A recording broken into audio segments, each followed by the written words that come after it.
नमस्कार साथियों, आईएमए के ऑनलाइन प्लेटफॉर्म पर मैं मुकेश चौधरी आपका स्वागत करता हूं। स्वागत है आज की मैथमेटिक्स की क्लास में। आइए शुरू करते हैं आज के सेशन को, आज की क्लास को। उम्मीद करता हूं आप सभी स्वस्थ होंगे, मस्त होंगे। तो जैसा कि आप सभी को पता है कि हमारी इस क्लास में पीवाईक्यू के सीरीज चल रही है चैप्टर वाइज, जिसके अंतर्गत हमने बहुत सारे चैप्टर्स को कंप्लीट कर लिया है। हमने अनुपात, समानुपात है, औसत है, प्रतिशत है, और इसके साथ साथ एलसीएम एचसीएफ है, इसके साथ साथ फ्रैक्शंस हैं, ये सारे चैप्टर कंप्लीट कर लिए हैं। इसी क्रम में हमने स्टार्ट किया था नया चैप्टर प्रॉफिट एंड लॉस, लाभ और हानि, और इस चैप्टर की एक क्लास हम पहले पढ़ चुके हैं। जैसा कि आपको पता है कि प्रीवियस ईयर्स के क्वेश्चंस आप सबके लिए कितने इंपॉर्टेंट हैं। हर एग्जाम में लगभग 4 से 5 क्वेश्चन प्रीवियस ईयर्स के रिपीट होते हैं। तो इसीलिए मैं आप सबके लिए लेके आया हूं प्रीवियस ईयर्स के क्वेश्चंस की सीरीज चैप्टर वाइज। तो फटाफट सभी विद्यार्थी एक बार क्लास को लाइक कर दीजिए। जो नए विद्यार्थी हैं वो चैनल को सब्सक्राइब कर दीजिए ताकि आने वाली क्लासेस के नोटिफिकेशन आपको मिलते रहें। तो शुरू करते हैं आज के सेशन को, आज की क्लास को। देखते हैं और कैसे कैसे क्वेश्चंस प्रीवियस ईयर्स में पूछे जा चुके हैं प्रॉफिट एंड लॉस से रिलेटेड, लाभ और हानि से संबंधित। तो आज का पहला क्वेश्चन आपकी स्क्रीन पे, पहला प्रश्न देखिए क्या कहता है। एक कोट को 1353 रुपए के बजाय 1425 रुपए में बेचने पर 6% ज्यादा प्राप्ति होती है, तो कोट का लागत मूल्य क्या है। प्रश्न क्या रहा है, अगर 1353 के बजाय 1425 रुपए में बेच दें तो 6% ज्यादा प्राप्ति होती है, यानी 6% ज्यादा पैसे मिलते हैं। पहले तो ये देखिए कि अगर हम 1353 के बजाय 1425 रुपए में इसको बेचें तो हमें कितने रुपए ज्यादा मिलते हैं, अधिक राशि कितनी मिलती है। तो इन दोनों का डिफरेंस निकाल लो, अंतर निकाल लो। 1425 रुपए की बजाय 1353 रुपए के बजाय 1425 में बेचेंगे तो हमें कितने रुपए ज्यादा मिलेंगे, कितने रुपए ज्यादा मिलेंगे, 72 रुपए। तो हमें कितने रुपए ज्यादा मिलते हैं, 72 रुपए। लेकिन प्रश्न वाला क्या कह रहा है, कितने रुपए ज्यादा मिलेंगे, 6%। इसका मतलब प्रश्न वाले ने 6% का मान 72 रुपए के बराबर बताया है। तो तुरंत 1% का मान निकाल लो। 1 का मान कितना हो जाएगा, 72/6 यानी 12 रुपए। और जैसे ही 1% का मान आ गया तो प्रश्न ने क्या पूछा है, लागत मूल्य। लागत मूल्य का मतलब होता है क्रय मूल्य यानी कॉस्ट प्राइस। और क्वेश्चन ने कहा है कि कॉस्ट प्राइस बताइए, लागत मूल्य बताइए, क्रय मूल्य बताइए। और जैसा कि पिछली क्लासेस में मैं आपको बता चुका हूं, किसी भी वस्तु का क्रय मूल्य जो होता है वो सदैव अपने आप में 100% होता है। तो क्रय मूल्य अगर हमें ज्ञात करना है तो हमें क्या ज्ञात करना पड़ेगा, 100% का मान। 1% का मान है 12 रुपए, तो 100 का मान ज्ञात करने के लिए 100 से गुणा कर दो। 1% का मान जो भी आ जाए उसको जिससे भी गुणा करोगे उसी की वैल्यू आ जाएगी। तो 1% का मान है 12, हमें 100 का मान चाहिए तो 100 से गुणा कर देते हैं। तो 1200 क्या होगा, क्रय मूल्य। 100% का मान क्या होगा, 1200 रुपए, जो कि क्या है, क्रय मूल्य है, लागत मूल्य है। बड़ा सामान्य सा प्रश्न था। प्रश्न ने कहा कि अगर हम 1353 के बजाय 1425 रुपए में वस्तु बेचें तो हमें पता है कि 1353 के बजाय 1425 में बेचेंगे तो पैसे ज्यादा मिलेंगे। और प्रश्न वाले ने कहा है कि ज्यादा मिले हैं, लेकिन प्रश्न वाले ने मान जो दे रखा है वो प्रतिशत में दे रखा है। प्रश्न ने कहा 6% ज्यादा मिलेंगे, लेकिन हमारे अकॉर्डिंग तो 72 रुपए ज्यादा मिल रहे हैं। इसका मतलब 6% का मान 72 रुपए के बराबर है। और अगर 6% का मान आपके पास आ गया, तुरंत 1% का मान निकाल लीजिए। अगर किसी भी संख्या के 1% का मान आपके पास है तो आप उस संख्या का कितना भी प्रतिशत ज्ञात कर सकते हैं। 1 का मान है 12 रुपए, तो 100 का मान ज्ञात करने के लिए 1200 आंसर आ जाएगा। उम्मीद करता हूं बहुत अच्छे से सबको समझ में आ गई होगी बात। कर लोगे इस टाइप के क्वेश्चन। नेक्स्ट क्वेश्चन देखिए, जो कि कर सहायक 2018 में भी पूछा गया है, कनिष्ठ लेखाकार 2015 में भी पूछा गया है, 2 बार रिपीट हुआ है प्रश्न। प्रश्न क्या कहता है, 25% छूट दिए जाने पर राहुल ने एक स्वेटर खरीदा और 20 रुपए बचाए। अब देखिए प्रश्न क्या कह रहा है, छूट प्रतिशत में तो कितनी मिली है, 25 की, 25% की छूट दे दी और राहुल ने पैसे कितने बचा लिए, 20 रुपए। तो छूट से पहले स्वेटर का मूल्य क्या था ये आपको बताना है। अब 25% की छूट दे दी है तो उसने 20 रुपए बचा लिए हैं। इसका मतलब 25% का मान कितना है, 20 रुपए। तुरंत 1% का मान निकाल लो, 20/25। और हमें क्या चाहिए, 100% का मान। तो 100% का मान निकाल लो, 20/25 इंटू 100 इंटू 100। 25 चौका 100 और 20 चौके 80। कितना आंसर आ गया, 80 रुपए। आंसर क्या आ जाएगा, 80 रुपए। ऑप्शन नंबर 1 आपका बिल्कुल सही उत्तर है। आंसर ऑप्शन नंबर 1, बिल्कुल सामान्य सा प्रश्न है। प्रश्न क्या रहा है, प्रतिशत में छूट दे रही है 25 की और पैसों में छूट मिल रही है 20 रुपए की। तो 25% का मान किसके बराबर है? 20 रुपए के बराबर है। यहां कमी हुई है प्रतिशत में तो 25 की और रुपयों में 20 की, यानी 25% का मान 20 बता रहे, तो 1% का मान 20/25। और हमें चाहिए लागत मूल्य यानी क्रय मूल्य, तो क्रय मूल्य 100% होता है, तो 100% का मान कितना होगा? 80 रुपए। उम्मीद करता हूं सबको अच्छे से समझ में आ गई होगी बात। नेक्स्ट अगला क्वेश्चन देखिए। अगला प्रश्न क्या कहता है, जो रीट L2 में पूछा गया है 2021 में। प्रश्न क्या रहा है, राजन ने छत के 2 पंखे 2500 रुपए प्रति पंखे की दर से खरीदे। प्रति पंखे का मतलब है हर एक पंखा, 2 पंखे खरीदे हैं, हर एक पंखा 2500 रुपए का खरीद के लाया है। तो दोनों पंखे 2500 रुपए के खरीद के लाया है, इसका मतलब दोनों पंखे कितने के हो गए? 5000 के। उसमें से एक पंखे को 15% लाभ पर और दूसरे को 8% हानि पर बेचा। एक को 15% लाभ पर बेचा, दूसरे को हानि पर बेचा। तो सबसे पहले तो ये देखिए कि कुल क्रय मूल्य कितना हो गया। कुल क्रय मूल्य, दोनों पंखे कितने के खरीद के लाया, तो कुल क्रय मूल्य, पहला पंखा 2500 रुपए का, दूसरा भी 2500 रुपए का, टोटल कितने हो गए? 5000। टोटल कितना हो गया? 5000। अब प्रश्न क्या रहा है, पहले पंखे को उसने 15% लाभ पर बेचा, तो पहले का विक्रय मूल्य, पहले पंखे का विक्रय मूल्य कितना हो गया? तो पहला पंखा 2500 रुपए का था और इसे 15% के लाभ पर बेचा। और मैंने आपको बता रखा है कि लाभ को 100 में जोड़ के लिखते हैं तो विक्रय मूल्य बन जाता है। अगर वो 15% के लाभ पर बेचेगा तो इसका मतलब 115 में बेचेगा, तो इसका 115% ज्ञात कर लो और इसका 115% ज्ञात करोगे तो 25 5 125, 12, 25 एकम 25 और 12 37, बच गए 3, और 25 एकम 25 और 3 28। तो पहला पंखा उसने 2875 का बेचा। दूसरे पंखे का विक्रय मूल्य, दूसरा पंखा कितने में बेचा? विक्रय मूल्य। तो अब की बार पंखा खरीदा था 2500 में, लेकिन बेचेगा कितने में? तो 8% की हानि पर बेचा है। और अगर 8% की हानि पर बिका है पंखा, तो मैंने आपको बताया है कि हानि को 100 में से घटा के लिखते हैं, वो विक्रय मूल्य हो जाता है। अगर 8% की हानि पर बिका है तो इसका मतलब 92 में बिका है पंखा, 100 में से घटा के लिख दो, तो 92% का मान ज्ञात कर दो। 2 0 से 2 0 काटो, 25 दूना 50, बच गए 5, 25 नियम 225 और 5 230। ये लो 2300 रुपए में बेचा है। दूसरे पंखे को कितने में बेचा है? 2300 में। अब पता कर लो कि पहला पंखा उसने 2875 में बेच दिया, दूसरा पंखा उसने 2300 में बेच दिया, तो कुल विक्रय मूल्य कितना आ गया? कुल विक्रय मूल्य, तो कुल विक्रय मूल्य कितना आ गया? तो पहला पंखा है 2875 का और दूसरा पंखा है 2300 का, तो दोनों को जोड़ दो। कुल विक्रय मूल्य कितना आ गया? 75 और 2300 और 2800, 8 और 3 11, 2 और 2 4 5, 5175 रुपए। कितने में बेच दिए हैं दोनों पंखे? 5175। अब बात स्पष्ट हो गई है। दोनों पंखे खरीदे कितने में? 5000 में। दोनों पंखे बेचे कितने में? 5175 में। 5000 रुपए के पंखे खरीद के लाया, 5175 रुपए में पंखे बेच दिए हैं। तो लाभ हुआ कि हानि? तो 5000 में खरीद के 5175 में बेचे हैं, तो इसका मतलब क्या हो गया? लाभ हो गया है। और लाभ कितने का? 175 रुपए का। कितने का लाभ हो गया? 175 रुपए का। 5000 के खरीदे, 5175 के बेचे, 175 का लाभ हो गया। लेकिन हमें चाहिए लाभ प्रतिशत। हमें क्या चाहिए? लाभ प्रतिशत। और लाभ प्रतिशत क्या होता है? लाभ बटा क्रय मूल्य गुणा 100। लाभ बटा क्रय मूल्य गुणा 100। लाभ है 175 का, क्रय मूल्य कितना है हमारे पास? 5000 रुपए, और गुणा 100। 2 0 से 2 0 कट कर दीजिए, 175 में 5 का भाग दे दो, तो 5 दिया 15, 2 5 5 25, तो 3.5% का क्या हो गया है? लाभ हो गया है। तो आंसर कितना आ जाएगा? 3.5% का। आंसर कितना आ जाएगा? 3.5% का लाभ, 3.5% का लाभ हो गया है। अब यहाँ 175 में सिर्फ 5 का भाग देना है, उत्तर आएगा 35। 5 के आगे एक 0 थी, यानी 10 का भाग और देना है, तो 35 में 10 का भाग दोगे तो 3.5 आ जाएगा। तो आंसर कितना आ गया है? 3.5% का लाभ हो गया है। ऑप्शन नंबर 3 जो है बिल्कुल सही उत्तर है। बड़ा सामान्य सा प्रश्न था। उम्मीद करता हूं सभी विद्यार्थियों को बहुत अच्छे से बात समझ में आई होगी। सबसे पहले हमें कुल क्रय मूल्य पता करना है कि टोटल उसने कितने में खरीदे हैं दोनों पंखे। तो प्रश्न ने कहा 2500 के दोनों खरीदे हैं, तो टोटल कितने के आए? 5000 के। अब जब बेचने की बारी आई जब दोनों पंखों को बारी बारी से उसने बेचा तो पहले को 15% लाभ पर बेचा, इसका मतलब 2875 में बेचा।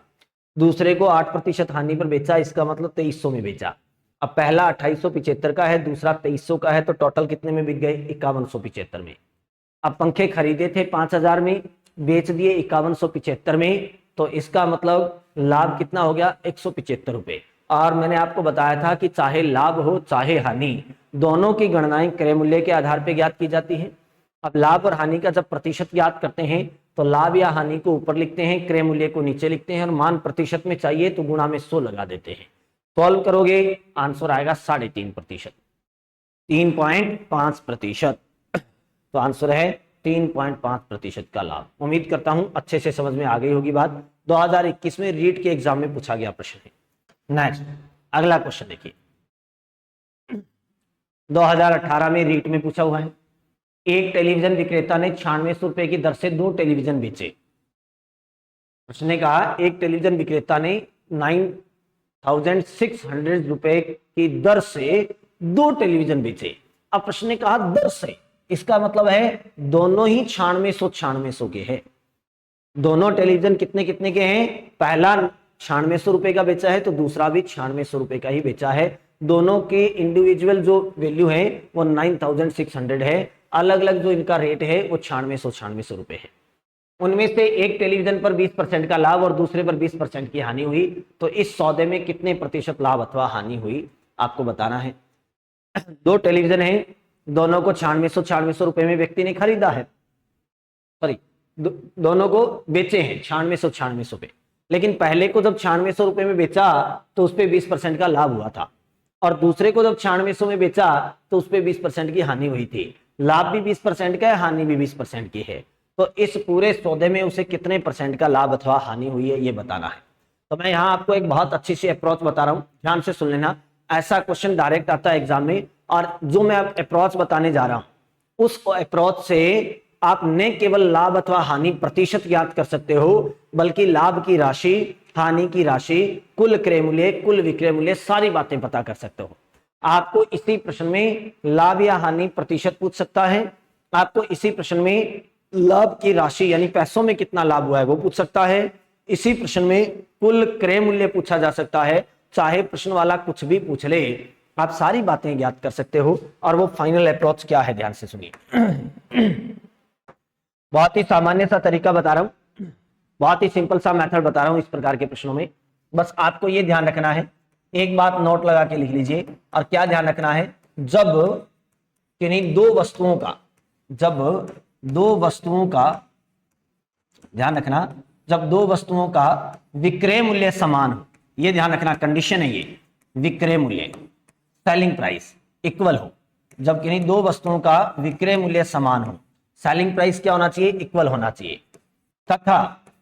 तथा उन्हें बेचने पर, जब उनको हम बेचते हैं, सेल करते हैं, बेचने पर लाभ व हानि प्रतिशत भी समान हो, लाभ व हानि प्रतिशत भी समान हो, हानि प्रतिशत भी समान हो। प्रॉफिट एंड लॉस परसेंट भी इक्वल होना चाहिए, लाभ व हानि प्रतिशत भी समान हो, लॉस और प्रॉफिट परसेंट भी इक्वल होना चाहिए। तो देन क्या होता है? तो पूरे सौदे में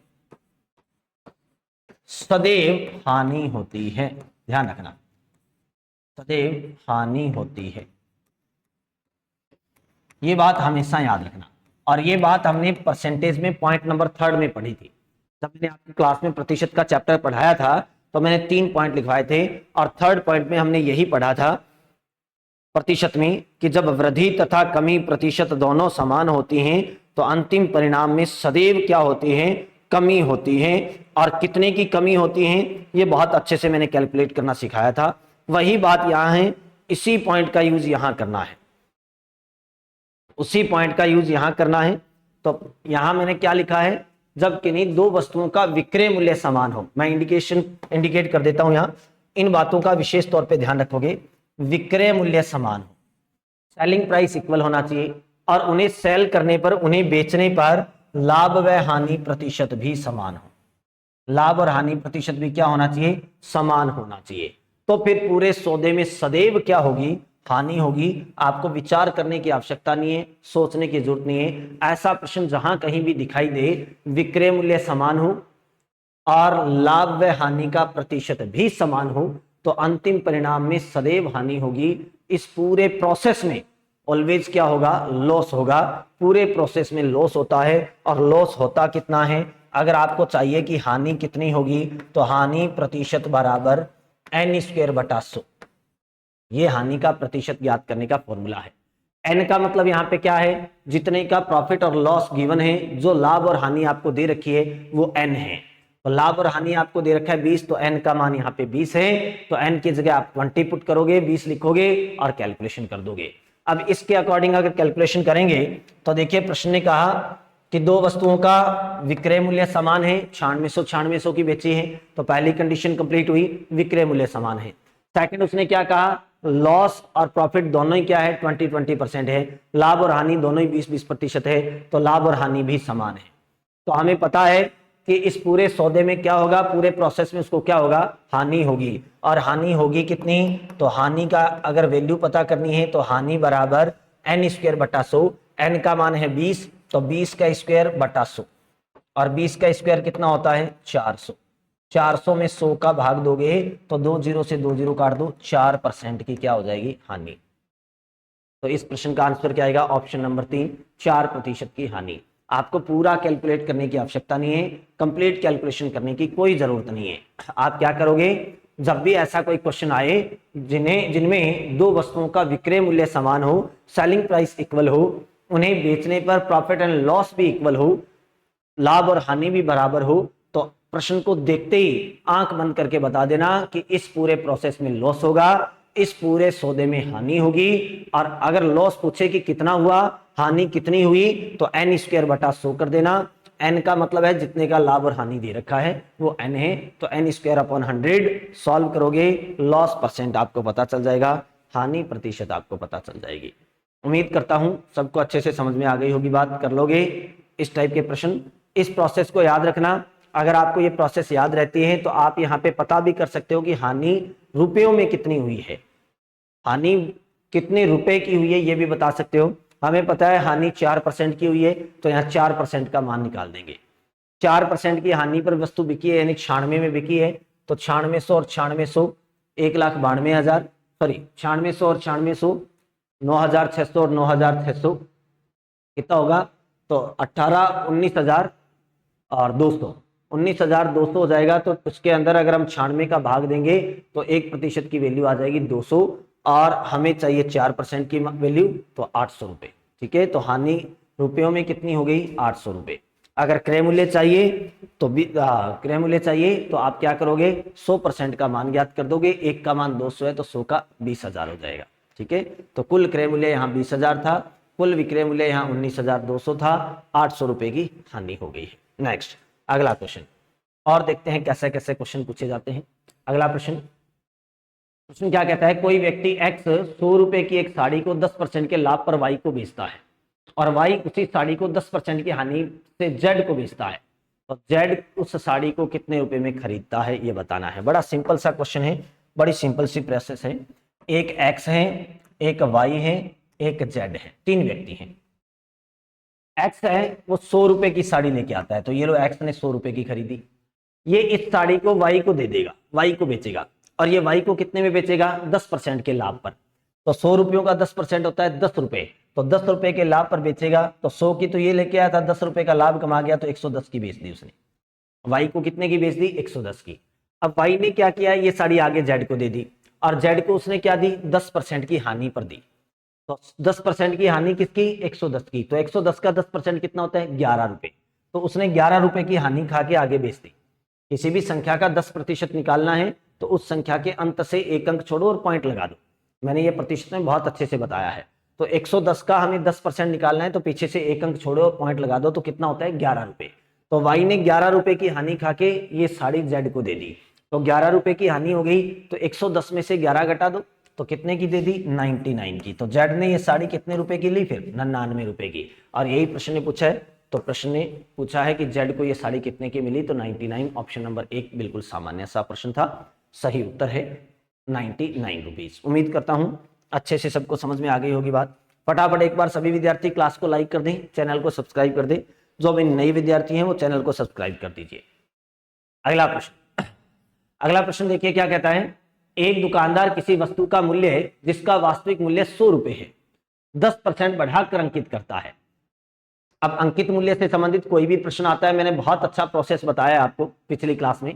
अंकित मूल्य और छूट से संबंधित कोई भी प्रश्न आ जाए, डिस्काउंट से रिलेटेड कोई भी क्वेश्चन आ जाए, प्रिंट रेट से रिलेटेड कोई भी क्वेश्चन आ जाए, तो आपको एक ही प्रोसेस बताया था मैंने। वो क्या, अंकित मूल्य को गुणा में लिखोगे, छूट को 100 में से घटा के ऊपर लिखोगे, बटा 100 लिखोगे, और बराबर में जो आंसर आएगा, इक्वल के बाद जो आंसर आएगा वो सेलिंग प्राइस होगा, वो विक्रय मूल्य होगा। जो वैल्यू दी है वो वैल्यू पुट कर देना, जो नहीं है उसकी कैलकुलेशन कर देना, आंसर आ जाता है। चाहे प्रश्न वाला कुछ भी दे, कुछ भी पूछे, एक ही प्रोसेस को यूज करना है और उसी से सारे आंसर आ जाएंगे। अब प्रश्न कहता है, एक दुकानदार किसी वस्तु को जिसका वास्तविक मूल्य 100 रुपए है 10% बढ़ाकर अंकित करता है। तो 100 रुपए उसका वास्तविक मूल्य है, तो 10% बढ़ाएगा तो कितना लिखेगा, 110। अंकित मूल्य है 110। उस वस्तु पर 10% कमीशन देता है। 10% कमीशन का मतलब छूट, छूट को 100 में से घटा के ऊपर लिखो, बटा 100, और ग्राहक को बेच देता है। तो बेच दिया, तो विक्रय मूल्य यानी कितने में बेची है, सेलिंग प्राइस हमें फाइंड करना है। 0 से 0 काट दो, 0 से 0 काट दो, 11 का 9 से गुणा करोगे 99। तो उसने कितने रुपए में बेची है, 99 रुपीज में। ऑप्शन नंबर 3 जो है बिल्कुल सही उत्तर है। दुकानदार ने वस्तु कितने रुपए में बेची है, 99 रुपीज में। उम्मीद करता हूं सबको अच्छे से समझ में आ गई होगी बात। कर लोगे। नेक्स्ट अगला क्वेश्चन, अगला क्वेश्चन देखिए। राम ने एक रेडियो 5% हानि पर बेचा। राम है, उसने एक रेडियो है 5% हानि पर बेचा। यदि वह इसे 80 रुपए अधिक में बेचता तो उसे 5% का लाभ हो जाता। अगर वो 80 रुपए ज्यादा में बेचता तो 5% का लाभ हो जाता। तो रेडियो का क्रय मूल्य क्या है, बहुत ही सामान्य सा प्रश्न है। देखिए, अगर रेडियो 5% लाभ में बिके, सुनो ध्यान से, ये बातें मैंने प्रतिशत के यूनिटरी मेथड में भी आपको करवाई है, एक एक नियम में, और यही बातें लाभ हानि के अंतर्गत पूछी जा सकती है।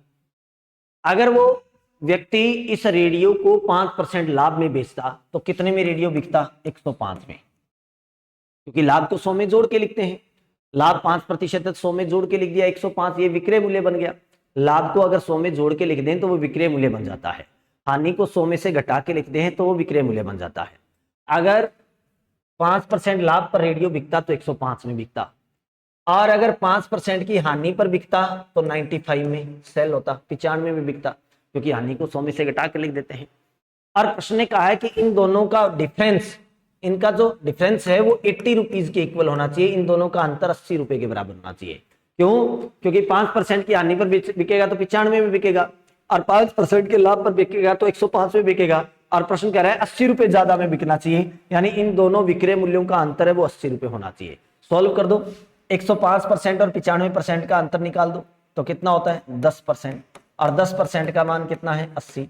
तो 1% का मान कितना हो जाएगा, 80/10, यानी 8 रुपए।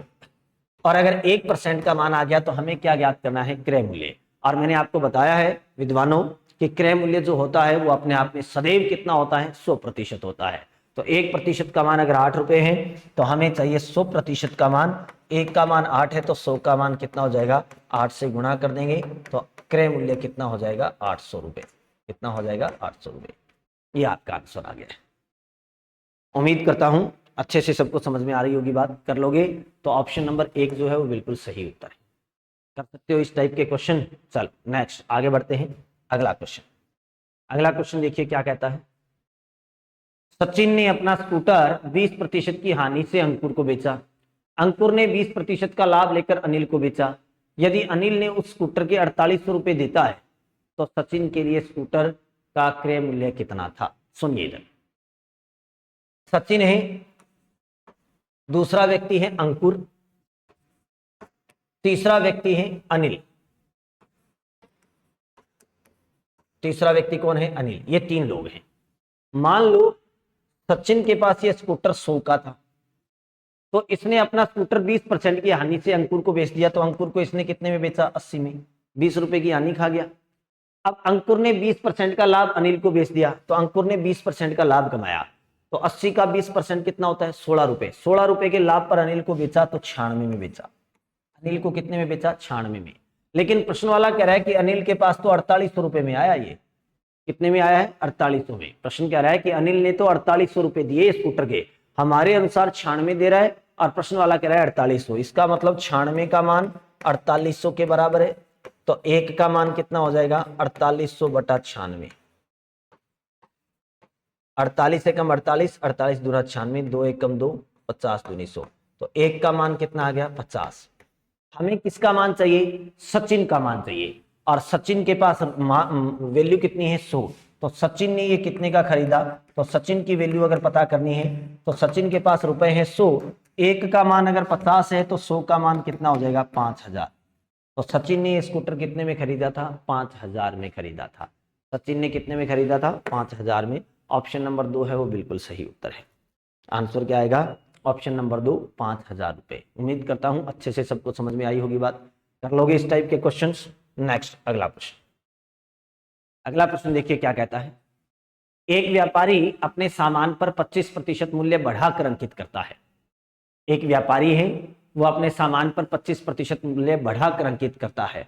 अंकित मूल्य से संबंधित प्रश्न आ गया, वही एक पैटर्न है, वही एक मेथड है, वही एक तरीका है, उसी से प्रश्न की कैलकुलेशन करनी है। इसने 25% मूल्य बढ़ाया है तो अंकित मूल्य कितना हो जाएगा 125। और प्रश्न कहता है कि वो 4% का कमीशन देता है। कमीशन का मतलब छूट, छूट को 100 में से घटा के ऊपर लिखेंगे, 4% की छूट है तो 96 बटा 100। अब प्रश्न कह रहा है कि बताइए इसको कितना लाभ होगा, तो आप विक्रय मूल्य ज्ञात कर दो, क्योंकि हम जानते हैं कि लाभ और हानि जो है वो विक्रय मूल्य के अनुसार डिसाइड होती है। तो विक्रय मूल्य आएगा, उसके अनुसार हम पता कर सकते हैं कि लाभ होगा कि हानि। तो सॉल्व करेंगे, 25 5 125 और 25 चौका 100, 4 एकम 4, 24 चौका 96, तो 24 का 5 से गुणा करोगे आंसर आएगा 120। ये आ गया विक्रय मूल्य। और मैंने आपको बताया है कि विक्रय मूल्य अगर आ जाए तो विक्रय मूल्य से पता चल जाएगा कि यहाँ लाभ होगा कि हानि। अगर आपका विक्रय मूल्य सेलिंग प्राइस 100 से ज्यादा आए, मोर देन 100 हो, तो होगा प्रॉफिट। अगर 100 से कम आए, लेस देन 100 हो, तो होगा लॉस। आपका जो आंसर आया है वो मोर देन 100 है कि लेस देन 100 है, तो मोर देन 100 है, यानी 100 से ज्यादा है, तो 100 से ज्यादा है तो लाभ होगा। तो प्रश्न पूछ रहा है कितना लाभ होगा, तो लाभ होगा, और कितना ज्यादा आया है 100 से 20 ज्यादा आया है, तो लाभ कितने का होगा 20% का। अगर उत्तर आए 100 से ज्यादा तो होता है लाभ, अगर उत्तर आए 100 से कम तो होती है हानि। 100 से जितना ज्यादा उतना लाभ, 100 से जितना कम उतनी हानि। तो उत्तर आया 100 से ज्यादा तो इसका मतलब लाभ होगा। कितना ज्यादा आया है 20 ज्यादा आया है, तो आंसर है 20% का लाभ। ऑप्शन नंबर 3 जो है वो बिल्कुल सही उत्तर है। उम्मीद करता हूं बहुत अच्छे से सबको समझ में आ रही होगी बातें, कर लोगे इस टाइप के क्वेश्चन। एक बार फटाफट सभी विद्यार्थी क्लास को लाइक कर दीजिए, और जो नए विद्यार्थी हैं वो इस चैनल को सब्सक्राइब कर दीजिए, ताकि आगे आने वाली क्लासेस के नोटिफिकेशन आपको मिलते रहें। तो उम्मीद करता हूं आज का सेशन आपके लिए अच्छा रहा होगा, अच्छे से सारी बातें आपको समझ में आई होगी। आज थोड़ा लाइट का इश्यू है, टेक्निकल इश्यू है, तो आज के लिए इतना ही। मिलते हैं अगली क्लास में, तब तक के लिए धन्यवाद, नमस्कार, जय हिंद, जय भारत।